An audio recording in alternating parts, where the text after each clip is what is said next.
All right, welcome to Tea Cutter Bench Shots, episode number 12. This episode, we'll be talking about the Hindi imposition scene in India. Adi's here. Adi, say hello. Hi guys. So yeah, I think we're titling this Hindi Theriyadu Poda because that's what's brought this trend and brought this traction. And So if we do that only, we'll get clicks. Okay. correct. Clicks mukyam.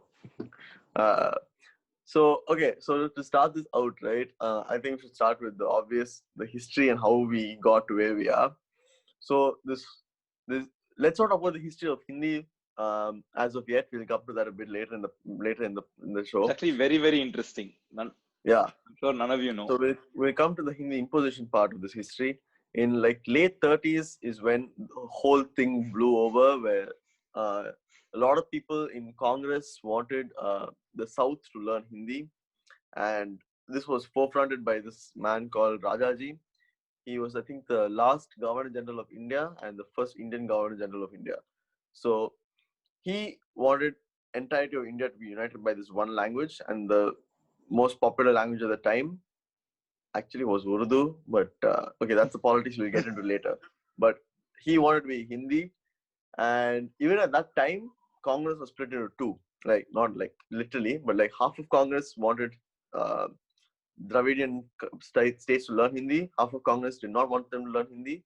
This half was Radhakrishnan and all, and this half was Rajaji. So at this point, Periyar and a lot of Dravidian parties went and protested for 3 years, and at the end of which, not at the end, but during which Periyar, Anna all got arrested. Quick fact: when Periyar got arrested, he was not arrested for protesting. He was arrested because he incited women to do unlawful things. Because he made women, he persuaded women to also come and protest. And that's why Periyar is the biggest feminist on the planet. Yeah, he is, but yeah, that's why he was arrested, because he wanted women to have a voice in this protest. Okay, jump forward a few years. Hindi was going to be added to the education system. That's why Hindi was going to be mandatory in the education system. That's why they protested. And then 3 years later, I think National Congress, they resigned because of India's involvement in World War II. And then a British guy took over power as the governor, and he actually took out Hindi from mandatory clause. So Hindi no longer was compulsory to learn. And then it was the first win. And then a few years later, as you guys all know, India got independence. And then the same debate started again, this time against Nehru and Anna. And at this point, it was Nehru saying India has to be united as one country. And how can India be united as one country if we can't even understand each other? And yeah, so basically, Dravidian countries, Dravidian states. Dravidian states were very against all this, and as a huge movement to completely oppose this, they started this movement called Dravida Nadu, which is, if you guys are going to make Hindi compulsory in your country, you just take your own country and make it compulsory there. We will take our own country and make nothing compulsory here, and they're going to cut off all the southern states opposed to the northern states. And at this point, a lot of the lawmakers, decision makers in North India who were from South India were like, imagine the amount of economic toll India would be put through if we lose southern states. So let's just come to a compromise, and we'll just be like, okay, Hindi and English would be the official languages, not just Hindi, for the next 15 years. At the end of 15 years, the southern states will anyways learn Hindi, so they won't have a problem making Hindi the official language. Jump forward now 15 years, the southern states were still not very happy with Hindi. They were still very happy with their own languages, and this was indefinitely pushed to till today. India does not have a national language. And I'll tell you one very interesting thing. To a lot of people who say India should have national language because Hindi is the most spoken language in India, and that should make Indian national language Hindi. I mean, this is what Anna said. In that account, the crow should be the national bird and the street dog should be the national animal. The street dog or the rat should be the national animal. But instead, we have a peacock and a tiger, because these are things which bring pride to India. And if you want to bring historical pride, I would say Tamil should be the national language, and every other culture will say their own language should be the national language. So instead, we can just come to a compromise without national language and just have 22 official languages. So that's where we stand today. So Puri, so far, what do you think? So far, I don't know. I'll be very honest. Like I have contradicting opinions in several parts of several arguments in this issue, because I personally feel there should be a link language. A link language is a powerful thing. I mean, look at China. Look at the English-speaking countries. They definitely look at even Spain, right? Everyone speaks Spanish there, and that's been a huge pieces. Like that's the reason. When I went to Australia, I think this is the real reason when my opinion sort of froze in this. I was always on the fence that should India have a link language. I went to Australia, and I was talking to a couple of my friends, and they're from Australia. So they've never been to India. They've only heard about India through the news. And then when I said I don't speak Hindi, they're like, "Oh, then what do you speak?" I said I speak Tamil. And then they said, "Oh, so wait, how do you understand what the government says?" And then I'm like, "Oh no, it'll be out in English, or I'll figure it out from the news." But then one thing is, not every. Then I think I have never understood a speech by Modi, but I've understood a speech by Donald Trump. I've understood a speech by Boris Johnson or whatever, right? Like I don't even understand the leader of my country, and without knowing that, it's very hard for me to gauge a lot of things. I'm always reliant on second-hand translations. But do I think the link language should be Hindi? Absolutely not. For two reasons. One, I think languages should be learned out of necessity, because ultimately they're a communication tool. And languages, and I personally am against the concept of using language as identity. But when other people challenge you just because you speak a particular language, I think in that particular case, language as an identity becomes valid. I think Hindi definitely does that to a lot of South Indians.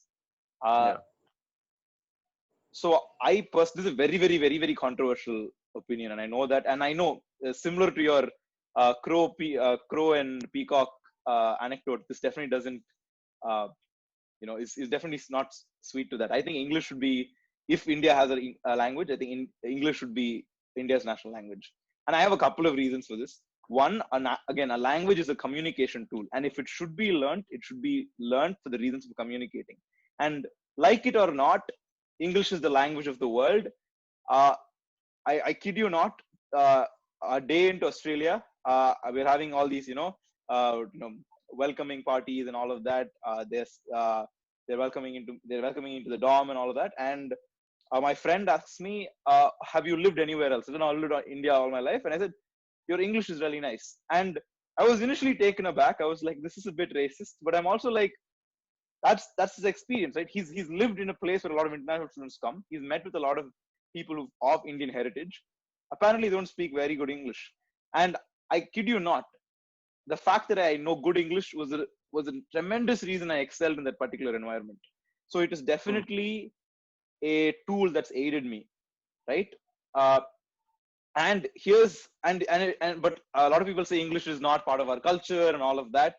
But to that I say, English is definitely part of Indian culture for the simple reason the geopolitical region that we call India is drawn by the British.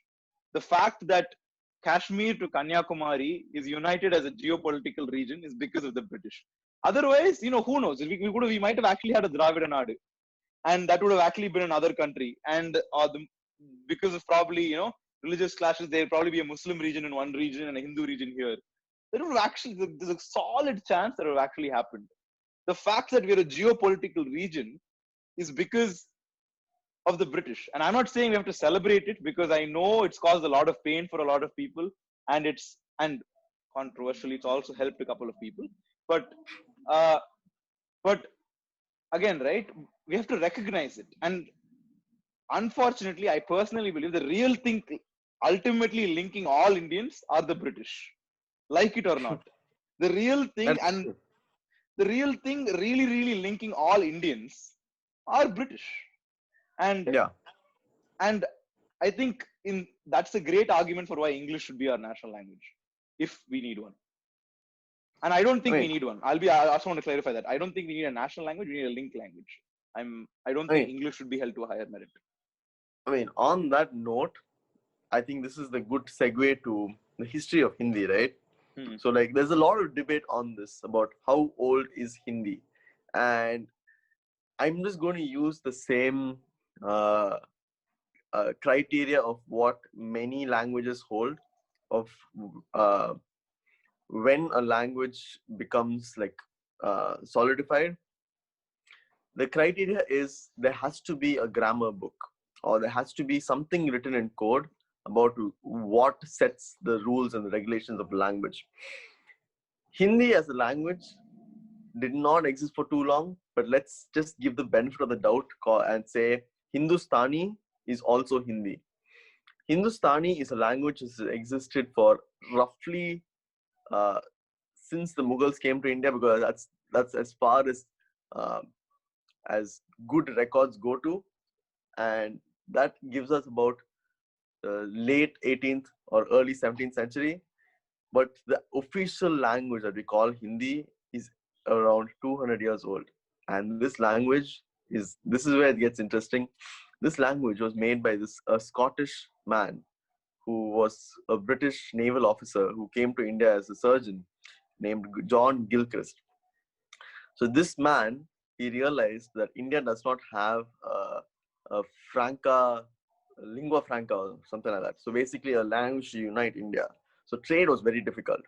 So to combat this, the man took Hindustani, added made the Devanagari script like solidified, took out all the Persian words, split Hindi and Urdu as two different languages, and said this is the language for the Hindus, this is the language for the Muslims, and he made the first grammar book for Hindi.